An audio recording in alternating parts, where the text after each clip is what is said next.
Olá, sejam muito bem-vindos a mais um Conexão USP, o programa de entrevistas da TV USP de Bauru durante esse período da pandemia da Covid-19.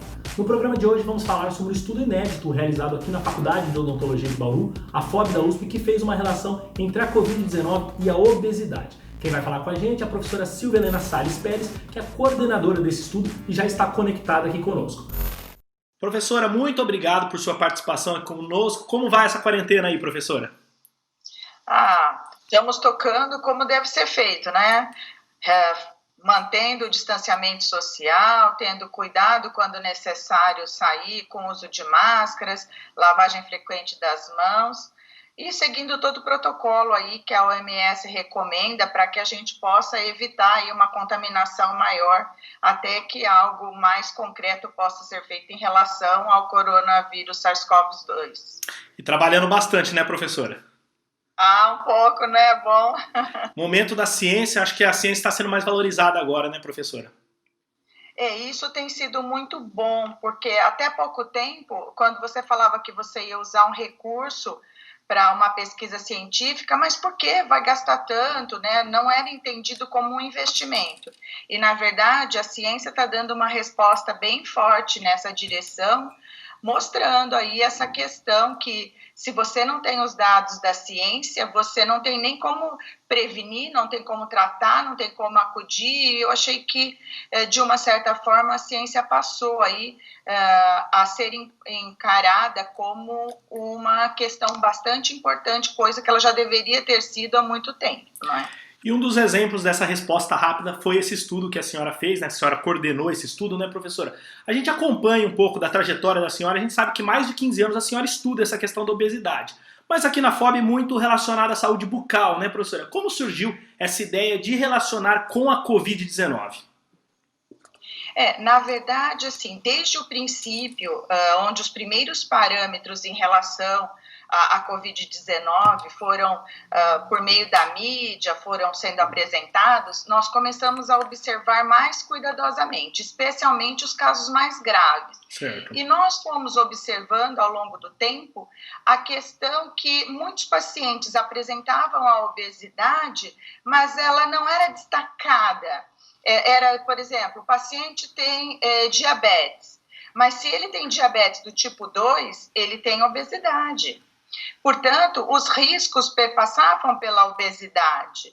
E aí nós começamos a observar que talvez fosse um risco e um risco que a comunidade deveria ser orientada para ter um cuidado adicional, e ela acabava não tendo só o diabetes, o hipertenso, o cardiopata, e a parte da obesidade não estava recebendo aí o mérito adequado no sentido de prevenir, porque o que a gente pôde perceber é que o paciente que está em sobrepeso ou obesidade, ele é um paciente de risco, ele deve ter cuidado, ele deve fazer, se ele tiver qualquer suspeita, fazer os testes da doença e detectar o mais precocemente possível e entrar com a medicação, porque a progressão da doença no indivíduo obeso ou sobrepeso é uma progressão muito rápida, e quando se dá conta, ele já está entubado, às vezes o organismo dele não está pronto a responder os medicamentos que hoje a ciência normatizou para serem utilizados, e outros fatores ainda não são conhecidos. Vejam quantas variáveis ainda estão obscuras e a ciência precisa contribuir em cada uma delas. Professora, relacionando essas outras comorbidades, a senhora falou diabetes, o hipertenso, o cardiopata, qual que é o nível aí da preocupação da pessoa com obesidade? A pessoa com obesidade, ela tende a agravar a doença, a Covid, mais do que essas outras comorbidades? Na verdade, assim, a obesidade, ela concorre muitas vezes junto com essas outras comorbidades. Certo. Muitas vezes ela desencadeia uma doença cardíaca, desencadeia. Hoje nós temos até crianças apresentando diabetes do tipo 2 que antes não existia. Por quê? Porque está ocorrendo um aumento considerável na obesidade, até na obesidade infantil. Se nós observarmos os últimos relatos da Vigitel no Brasil, que foram levantados em 2018 e publicados em 2019, nós temos que mais de 50% da população brasileira está com sobrepeso e quase 20% já está obesa. Veja, se você traçar esse perfil, você já observa os riscos que nós estamos correndo e quantos indivíduos estão expostos, e muitas vezes eles não sabem, porque eles podem estar obesos, mas nunca fizeram um controle de pressão, não fizeram teste de diabetes, não sabe se tem dislipidemias, né, que é o colesterol, o HDL, o LDL. Veja, tudo isso fica bastante difícil. Agora, se a ciência demonstrar os riscos da obesidade e a mídia contribuir no sentido de disponibilizar essa informação para que aquele indivíduo que está na sua residência ouça uma entrevista e fale, nossa, eu tenho obesidade, eu corro mais risco. Sim. Com certeza, essa pessoa vai evitar deslocamentos fora da sua residência por um motivo sem realmente uma aplicabilidade. Você precisa sair de casa para ir a um supermercado, para ir a uma farmácia, isso é esperado. Agora, às vezes a pessoa não está dando a devida importância e nem reconhecendo o risco que ela corre. Não é mais só dos outros, é dela própria. Porque ela vai estar muito exposta, ela tem uma baixa imunidade, o que abre aí uma janela grande para que haja uma progressão rápida da doença. Professora, a senhora falou de baixa imunidade. Existe algo no organismo da pessoa com obesidade que facilita a progressão da Covid, seja nas suas células, na sua própria predisposição mesmo do organismo? Sim, existem vários fatores que precisam ser considerados. Primeiro, o paciente obeso, ele tem o quê? Ele tem uma inflamação crônica. Essa inflamação crônica leva a um desequilíbrio nas citocinas, onde nós temos as citocinas pró-inflamatórias e anti-inflamatórias, não é? O que acontece? Esse indivíduo obeso, ele vai ter uma cascata de efeitos, onde nós vamos ter uma redução dessa imunidade e muitas vezes as citocinas que seriam anti-inflamatórias, que poderiam contribuir, elas estão trabalhando numa proporção menor. Aí ele tem uma primeira exposição, vamos dizer assim, que já é logo ligada ao seu fator inflamatório. Não é? Depois, outro problema que o obeso apresenta é que ele tem uma alteração também na produção de proteínas, não é? E quando ele tem essa redução, como por exemplo nos interferons, que o próprio nome diz, eles interferem na replicação do vírus.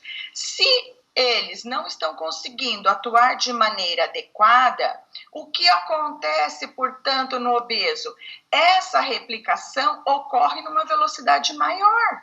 Por isso, a progressão da doença pode ocorrer de maneira mais rápida, não é? Ainda nós temos as células B e T, não é? Que são as células responsáveis na produção dos anticorpos. Quer dizer, o organismo precisa produzir anticorpos para que ele tenha uma resposta adequada à doença e possa superar aquele momento onde ele está no auge da doença, né? E muitas vezes o obeso, ele tem um desajuste nessa produção de células, também dificultando a resposta orgânica do paciente. E, além disso, nós não podemos deixar de considerar uma outra variável, é que o vírus, o SARS-CoV-2, ele pode ficar retido nessa rede de armazenamento do tecido adiposo. Portanto, ele fica um tempo maior armazenado. Se ele não tem as ações anteriores que nós relacionamos, o que vai acontecer? Ele vai ter uma produção muito mais rápida, ele não tem uma resposta de defesa, ele não tem anticorpos, e tudo isso faz com que haja uma progressão acelerada, indo para casos mais graves, que é a nossa preocupação, não é? Nesse estudo mesmo que nós fizemos, cerca de 60% dos pacientes que desenvolveram a doença eram do sexo masculino. Eles apresentavam comorbidades como hipertensão e diabetes, mas dos pacientes que evoluíram para casos graves, 56,2% eram obesos. E desses pacientes, 9,44% evoluíram ao óbito. Professora, esse universo que vocês... Desculpa, esse universo que vocês pesquisaram é formado por quantas pessoas? Onde vocês encontraram essas pessoas contaminadas com a Covid?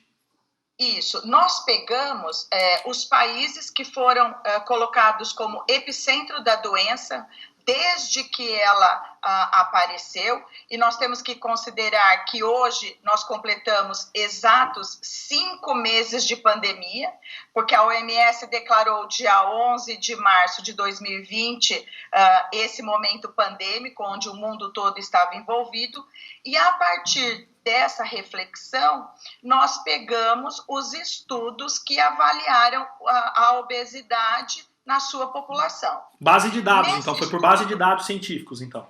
Isso, nós pegamos, porque esse estudo que nós fizemos é conhecido como revisão sistemática seguida de meta-análise, que é o estudo científico que oferece a melhor evidência científica. Ele está no topo da pirâmide da evidência científica.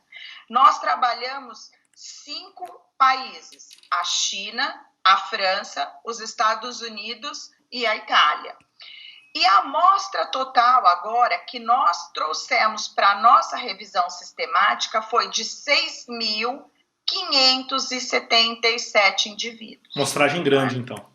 Isso, por isso que nós podemos destacar essa importância e sinalizar que deve haver um cuidado maior, uma vigilância na saúde do indivíduo obeso, principalmente neste momento de pandemia. Professora, a senhora citou o sobrepeso. O obeso é diferente do sobrepeso. O sobrepeso também tem essa mesma preocupação que a senhora citou? O sobrepeso, ele está entre você ter um peso normal e você atingir a obesidade. Então, acima de 25 quilogramas por metro quadrado até 29,99, você está no sobrepeso. Todas essas características do obeso começam a se apresentar de forma mais suave. Mas se você ainda tem que considerar que se elas concorrerem ao mesmo tempo, que pode acontecer, esse paciente também passa a ser um paciente de risco. Veja, o que a gente está observando, às vezes você ouve alguém dizer assim, tal pessoa, o Rodrigo Rodrigues. O apresentador da Sport TV, né, que chamou bastante atenção nesse caso, né? Pois é, ele aparentemente não era obeso, mas nós observávamos que ele tinha um sobrepeso e ele estava bem tratando, ele testou positivo, até foi falado nos noticiários a esse respeito, e a progressão dele foi muito rápida e ele foi ao óbito. Portanto, nós gostaríamos de enfatizar que não somente o obeso, que já está com todas as características mais graves, mas o sobrepeso, que tenha um cuidado adicional. Porque uma das conclusões do nosso estudo é que essa progressão rápida, né, da COVID, que leva a uma infecção grave, que tem necessidade de uma ventilação mecânica, e que necessita de unidade de terapia intensiva, levando muitas vezes à morte, ela independe da idade, então não são só os idosos. Ela independe da raça, ela independe do sexo e também das comorbidades, se o indivíduo for obeso. Por isso, o cuidado maior com esse perfil de paciente. Professora, tendo em vista tudo isso que vocês concluíram, existe a possibilidade, a intenção de alguma parceria com o poder público? Porque a gente sabe que ser saudável não é algo muito barato, né? A gente está entrando agora numa crise sem precedentes, uma crise econômica sem precedentes. A gente sabe que a questão da saúde, do ser saudável, ela passa por essa questão socioeconômica. O que vocês pensam em relação a isso, professora? Já existem algumas estratégias do Ministério da Saúde em relação até à obesidade infantil, orientação adequada às famílias para uma alimentação mais saudável, a prática de exercícios físicos, mas como você bem disse, nós estamos num momento difícil. Inicialmente, os R$600 trouxeram um alívio para algumas famílias que conseguiram respirar. Mas o que nós estamos pretendendo, num tempo curto, é passar uma orientação, juntamente com nutricionistas, com endocrinologistas, quais seriam as melhores formas de você ter uma alimentação saudável, sem um custo tão elevado, e inclusive fazer aí a utilização, tipo o reaproveitamento, porque muitos alimentos às vezes ficam conservados em geladeira, ou cascas de alimentos que podem vir a contribuir e podem até melhorar os fatores do indivíduo em termos de uma alimentação saudável. Não é somente a alimentação de alto custo que pode favorecer a esse benefício, mas para isso nós precisamos desenvolver estratégias educacionais para que sejam ampliadas e disponibilizadas à comunidade. E, claro, isso vai passar também pela vigilância em saúde, que tanto o nosso presidente, governadores e prefeitos precisam analisar como fazer isso, porque uma população saudável, você vai ter um menor gasto em hospitais, em medicamentos, tudo isso precisa ser pensado. E se hoje nós tivermos um olhar para a obesidade infantil, evitando que esse indivíduo venha a ser um paciente obeso em qualquer uma das características, mesmo após a vacina contra a Covid, nós vamos ter um país mais saudável, os gastos em termos de hospitalizações vão ser bem menores, medicamentos caros que acabam causando aí um grande ônus para todo o serviço público. Vejam, deve haver uma estratégia público-privada contribuindo da melhor maneira possível e disponibilizando essas informações que podem ajudar principalmente as pessoas mais carentes, que, como a gente vê por aí, todas as comunidades carentes são as mais expostas. Elas têm dificuldade de acesso à informação, elas têm dificuldade de acesso à alimentação, elas têm dificuldade de acesso ao sistema de saúde muitas vezes. Por isso, a grande contribuição aí do setor público nesse sentido. Professora, queria agradecer a participação da senhora, parabenizar pelo estudo também. Muito obrigado pela participação.